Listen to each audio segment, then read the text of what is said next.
इउएन academy जि फरायसालि गासै प्राय बेयाव 21 आरो गुबुन गुबुन बर' मिडियामनि सोलोंसालिबो जायफोर माने बेखौ सालायबाय थादों बड' इडुकेसन ट्रास्ट बे मोनसे ट्रास्टनि गेजेरजों एकाडेमिक टेक्स्ट बुकनिफ्राय लानानै बिनि जि टिचिं लार्निं आरो लोगोसे फोरोंगिरिफोरनो बिथांमोननो वर्कशप आरो ट्रेनिं होनायनि बे गासै सिस्टेमखौ बिथांमोना खालामनानै लादों आरो दिनै बिनिनो मोनसे पार्ट हिसाबै टंला इउएन एकाडेमियाव जाहाथे फोरोंगिरि बिथांमोनखौ मोर मटिभेशन आरो बिनि सायाव मोनसे रिफ्रेसार बे ट्रेनिंनि गेजेरजों रिसोर्स पार्सनखौ लाबोनानै जाहाथे बे रिसोर्स पार्सनफोरा गाइडेन्स होनो हायो बा बिनि माखासे सलुसन गोदान आइडिया जायफोर टिचारफ्रा अलरेडि फोरोंबाय थादों स्पेशेलि बेयाव इंलिश साबजेक्टनि दिनै बे ट्रेनिं बा वर्कशपा जादों आरो बे इंराजिखौ मोर माने जोङो इफेक्टिभलि बा फाउन्डेसन लेभेलनिफ्राय जों बोरै साबसिनै फोरोंनो हायो बे बाथ्राखौ लानानै बेयाव दिनै स्पेशेल मोनसे साननायनि हाबाफारि आरो बे हाबाफारियाव जायफोर फेकाल्टिया बाहागो लाफैदों एराउन्ड माने 100 एबभ माने इंलिश साबजेक्ट फोरोंग्रा गुबुन गुबुन इउएन एकाडेमि बा गुबुन गुबुन इन्स्टिटिउसननि टिचार्सफ्रा बाहागो लाफैदों बेखेवनो लिंहरदोंमोन आं बेखेवनानै होबाय बर' मिडियामनि गुन गोनां सोलोंथाइ लाबोनाय बा क्वालिटि इमप्रुभमेन्टनि थाखाय इउएन एकाडेमिया खोब कमिटेडलि खामानि मावगासिनो दङ आरो जायफोर प्राइभेट स्कुल इंलिश मिडियाम बा गुबुन गुबुन मिडियाम बेजों मोनसे कम्पिटिशनाव थांनानै बर' स्टुडेन्टफोरखौ बर' मिडियामनि गेजेरजों बेस्ट अफ द बेस्ट एजुकेसन होनानै जोङो बे स्टुडेन्टफोरनि केरियारखौ बोरै दानो हायो बा बिथांमोनखौ जोङो साफा साफा मोजां सुबुं बोरै दानो हायो बिनिनो मोनसे बे गोथौ आरो गुवार सिन्ता आरो बड'फानि आदर्श आरो जि मोनसे सान्थौजों जोनोम मोननाय आरो बिनि आदर्श आरो सान्थौखौ फोथांनानै लाखिनायनि बे मोनसे गोथौ थांखिजों इउएन एकाडेमिया गायसनजादों असमिया मिडियामनि थाखाय जेरैबायदि जातीय बिद्यालय शिशु निकेतन दङ गुबुन गुबुन प्राइभेट इंलिश मिडियामफ्रा गावबा गाव मिशन आरो भिजनखौ लानानै आवगायदों आरो इउएन एकाडेमिया जि मोनसे ट्रेकजों 10 बोसोर 15 बोसोर बा गुबुन गुबुन जायगायाव गायसननाय जि मोनसे गोलाव मोनसे जार्निजों फैबाय दिनै बिथांमोनाबो सामार भेकेसननि समाव आरो नैबे एनुवेल एग्जाम जोबखांनायनि गेजेराव टिचार्सफोरखौ लानानै जि मोनसे ग्रुमिंनि खामानि मावदों बियो थारैनो फैबाय थानाय समाव जोंनि फिउचार जेनेरेसन जोंनि स्टुडेन्टसफोरखौ बांसिन मोजाङै फोरोंनायाव आरो बिसोरो सोलोंनायाव मदद मोनगोन आरो टिचार्सफ्रा खोब इफेक्टिभलि कमिटमेन्टनि गेजेरजों फोरोंनायनि थाखाय बिथांमोना गोदान गियान मोनगोन होननानै आं मिजिंथिबाय आरो बियो गोनांथि दङ बियो टाइमनिनो मोनसे आपिल आरो बड' इडुकेसन ट्रास्ट बे ट्रास्टआ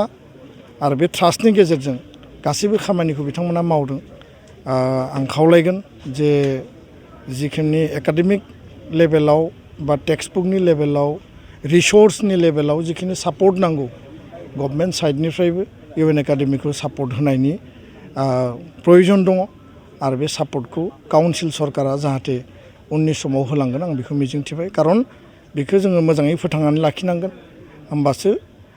सरकारि स्कुल भेन्सार स्कुलजों लोगोसे बर' मिडियामनि प्राइभेट स्कुल जिखिनि गायसनजाबाय दासिम बे स्कुलफोरखौ मोजाङै जोङो लाङोब्ला बर' मिडियामनि फिउचारखौ जोङो आरोबाव साबसिन आरो राफोदसिन जों खालामनो हागोन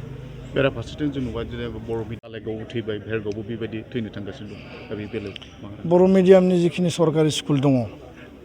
बेयाव एनरलमेन्टआ खमायलांदों एनरलमेन्ट खमायलांनायनि थाखाय जोङो स्कुलखौ सरकारा दिनै माने मार्जार खालामनाय बा एमालगेमेसन खालामनायखौ जों नुनो मोनदों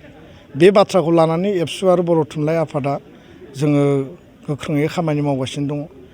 गभर्नमेन्टखौ जोङो बुंदों जे कुनु कारनाव गंसेबो बर' मिडियाम स्कुला जाहाथे थैया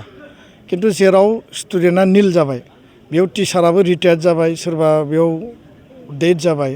बे स्कुलफोरनि अबस्थाया दिनै मोजां नङा टिचार्सआ दङ खिन्थु स्टुडेन्टनि एनरलमेन्टआ 10 जननि गाहायाव सिंगल डिजिटआव फैबाय माखासे स्कुल दङ जेराव स्टुडेन्टआ साफिसियेन्ट दङ खिन्थु टिचार एपइन्टमेन्टआ बेयाव सिंगल टिचार जानानै दङ जिर' टिचार जानानै दङ दा बेबायदि जेंनाया जाहाथे जाया बेखायनो काउन्सिल आरो स्टेट मोननैखौबो जोङो खावलायबोदों आरो बिथांमोना जोंनि दाबि बायदि माखासे खामानिखौबो मावबोदों खिन्थु 100% दिनैबो बे मिट जायाखै खारन टिचारनि एपइन्टमेन्टआ डिले जादों टाइमलि जायाखै दा बे साफिसियेन्ट जायैनि थाखाय बे मोनसे इमबेलेन्सआ नुजादों फारसेथिं स्टुडेन्ट एनरलमेन्टआ खमायनायनि थाखाय गार्जेनफोरा कनफिडेन्स गोमादों नामा बा गार्जेनफोरनियाव बे कनफिडेन्स बिल्डआपआ मानो फैयाखै बे बाथ्राखौ लानानै जोङो आंनि बिमा राव आंनि सोलोंथाइ मोनसे टाइटेलनि गेजेरजों सोलोंथाइनि जे मोनसे जांख्रिखांनाय बे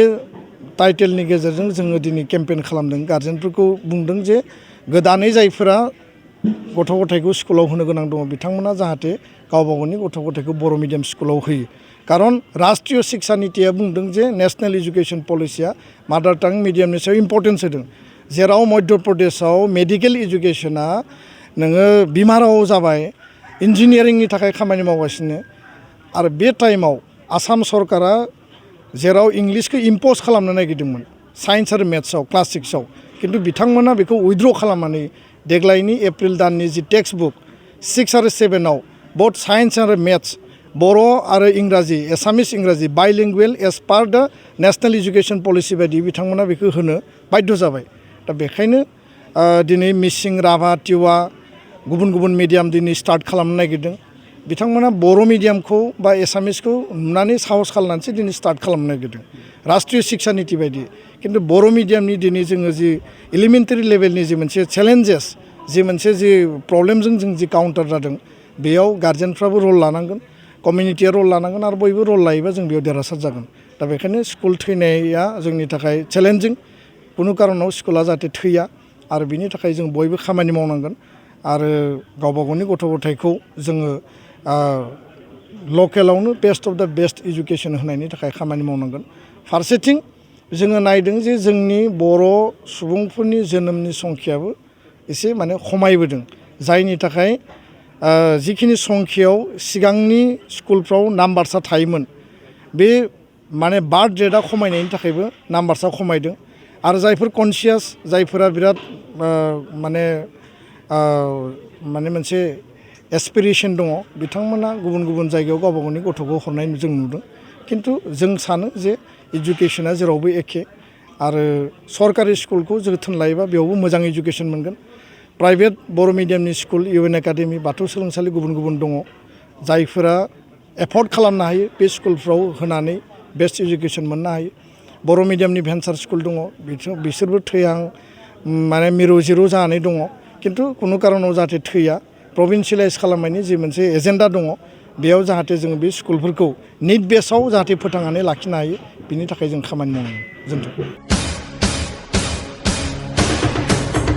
नोंथांमोना गावबा गावनि गथ'खौ सासे राफोद गेलेगिरि खालामनो गोसो दं नामा?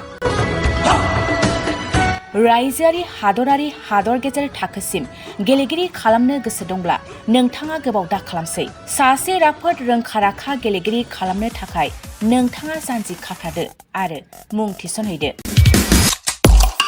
चिरां जिल्लानि सिङाव थानाय सोलिफु फोरोंसालि बल्लामगुरि काराटे एकाडेमि फोनांजाब राहा 8720903713 बड' हाउस काराटे एकाडेमि